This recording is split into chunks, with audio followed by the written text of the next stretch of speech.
என்னோடய ஸ்டைலில் chicken biryani recipe எப்படி பண்ணுறதுன்னு பார்க்கலாம். மறக்காமல் இந்த வீடியோவை ஸ்கிப் பண்ணாமல் ஃபுல்லாக பாருங்கள்.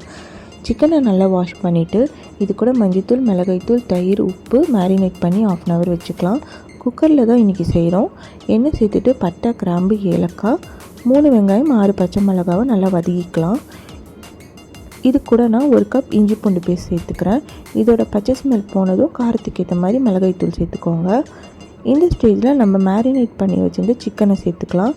அப்போ தான் சிக்கன் சீக்கிரம் வெந்துடும், நல்லா ஜூஸியாகவும் இருக்கும். இது கூட நான் 1 கப் தயிர் சேர்த்துக்கிறேன். நான் 6 தக்காளி, கொஞ்சோண்டு புதினா கொத்தமல்லியும் மிக்சியில் அரைச்சி இது கூட சேர்த்துக்கிறேன்.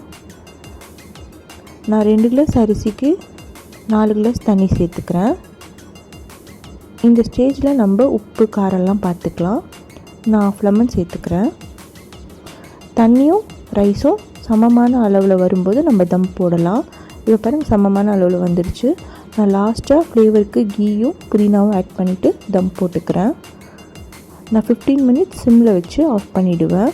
மறக்காமல் இந்த வீடியோவை லைக், ஷேர், சப்ஸ்கிரைப் பண்ணிவிடுங்க.